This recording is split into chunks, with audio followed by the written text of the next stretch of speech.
হস্তমৈথুনের ভয়াবহ পরিণতি কাশিমের করুণ উপাখ্যান। একসময় কাশিম নামের এক যুবক ছিল, যার জীবন ছিল 5 ওয়াক্ত নামাজে নিবেদিত। কিন্তু কালের আবর্তে শয়তান তাকে গ্রাস করতে শুরু করল এবং সে ধীরে ধীরে অশ্লীল ভিডিও দেখার মতো এক নিষিদ্ধ নেশায় জড়িয়ে পড়ল। এই আসক্তি তাকে এতটাই দুর্বল করে ফেলেছিল যে সে দিনের পর দিন হস্তমৈথুনে লিপ্ত হতে শুরু করল, কখনো দিনে 2-3 বারও। এই কাজগুলো তার শরীর ও মনকে প্রতিনিয়ত ক্ষয় করে দিচ্ছিল, কিন্তু শয়তানের কুমন্ত্রণা তাকে এর ভয়াবহ পরিণতি সম্পর্কে ভাবতে দিচ্ছিল না। একদিন রাতের আধারে যখন পরিবারের সবাই গভীর ঘুমে আচ্ছন্ন, কাশেম নিজের ঘরের দরজা ভেতর থেকে বন্ধ করে দিল। তার মনে তখন চলছিল এক ভয়ঙ্কর টানাপড়ন। একদিকে তার পবিত্র সত্তার আর্তনাদ, অন্যদিকে শয়তানের প্ররোচনা। শেষমেশ সে দ্বিতীয় পথটি বেছে নিল। নিজের মোবাইল ফোনে অশ্লীল ছবি দেখতে দেখতে সে আবারও নাপাক কাজে লিপ্ত হল। হঠাৎ করেই তার বুকের মধ্যে তীব্র ব্যথা শুরু হলো, দম বন্ধ হয়ে আসার উপক্রম হলো, সারা শরীর ঘামে ভিজে গেল, আর একটা শীতল স্রোত তার শির দ্বারা বেয়ে নেমে গেল। ভয়ে তার হাত পা ঠান্ডা হয়ে আসছিল। সে কোনোমতো নিজেকে সামলে নিয়ে বিছানা থেকে উঠে বসল। দ্রুত হাতে মুখে পানি ছিটিয়ে সে পবিত্র হবার চেষ্টা করল এবং অজু করে নামাজের নিয়ত করল। কিন্তু ততক্ষণে অনেক দেরি হয়ে গেছে। মৃত্যুর ফেরেশতা তার ঘরের দরজার সামনে এসে উপস্থিত হয়েছিলেন, যার আগমন বার্তা সে তার নিস্তেজ শরীর আর থমকা আসা শ্বাস প্রশ্বাসে অনুভব করতে পারছিল। চোখের সামনে সবকিছু ঝাপসা হয়ে আসছিল এবং তীব্র যন্ত্রণার মধ্যে সে শেষ নিঃশ্বাস ত্যাগ করল। সকালে যখন ঘরের দরজা খোলা হলো, এক বিভীষিকাময় দৃশ্য সকলের চোখে পড়ল।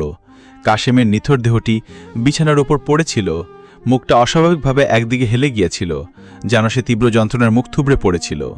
তার চোখ দুটো উপরের দিকে উল্টে ছিল, যেন কোনো এক অজানা ভয় তার শেষ মুহূর্ত তাকে তাড়া করছিল। তার ডান হাতটি এমনভাবে তার শরীরের উপর রাখা ছিল যা দেখে উপস্থিত সকলেই আটকে উঠেছিল। লাশ গোসল করানোর সময় এক অদ্ভুত এবং অসহ্য গন্ধ তার শরীর থেকে বের হচ্ছিল, যা আশেপাশে সকলকে বিচলিত করে তুলেছিল। কাফন পরানোর সময় দেখা গেল তার মুখ শক্ত হয়ে আটকে যাচ্ছে এবং চোখ দুটো কোনোভাবেই বন্ধ করা যাচ্ছে না। উপস্থিত হুজুর এই দৃশ্য দেখে অত্যন্ত বেদনাহত হয়ে বললেন, যে ব্যক্তি দিনের পর দিন আল্লাহ তাআলার নিষিদ্ধ হারাম কাজে লিপ্ত হয়, আল্লাহ তাআলা তার মৃত্যুকে অপমানজনক করেন এবং কবরে তার জন্য এমন ভয়াবহ আযাব অপেক্ষা করছে যা চোখে দেখা সম্ভব নয়। কবর খনন করে কাশেমের নিথর দেহটি যখন কবরে নামানো হলো, তখন এক অলৌকিক ঘটনা ঘটল। মাটি এমনভাবে ভেঙে যাচ্ছিল যেন ভেতর থেকে কোনো অদৃশ্য শক্তি তাকে নিজের দিকে টেনে নিচ্ছে। মনে হচ্ছিল মাটিও যেন তার অপবিত্র কাজগুলো দেখে তাকে গ্রহণ করতে অনিচ্ছুক। এই ঘটনা আমাদের জন্য এক কঠিন শিক্ষা। রাসূলুল্লাহ সাল্লাল্লাহু আলাইহি ওয়াসাল্লাম বলেছেন, যে ব্যক্তি হস্তমৈথুন করে, কিয়ামতের দিন তার হাত গর্ভবতী অবস্থায় সাক্ষী দেবে এবং সেই হাতকে আগুনের শাস্তি দেওয়া হবে। এই হাদিসটি আমাদের স্মরণ করিয়ে দেয় যে হস্তমৈথুন কেবল একটি শারীরিক ক্ষতি নয়, এটি একটি আধ্যাত্মিক এবং পারলৌকিক ক্ষতিও। অতএব আমাদের সকলের উচিত এইসব কাজ থেকে অবিলম্বে বিরত থাকা। যারা এই কাজে আসক্ত তাদের এখনই তওবা করে আল্লাহর কাছে ক্ষমা চাওয়া উচিত এবং নিয়মিতভাবে 5 ওয়াক্ত সালাত আদায় করে নিজেদের জীবনকে পবিত্র করা উচিত। যদি আপনার এমন কোনো বন্ধু থাকে যার জন্য আপনি একটু হলেও চিন্তা করেন, তবে এই গল্পটি তার সাথে শেয়ার করুন। হয়তো এই গল্পের মাধ্যমে তার জীবনে পরিবর্তন আসতে পারে এবং সেও ফিরে আসতে পারে আলোর পথে।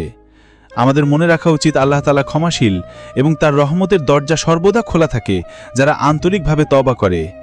আমিন।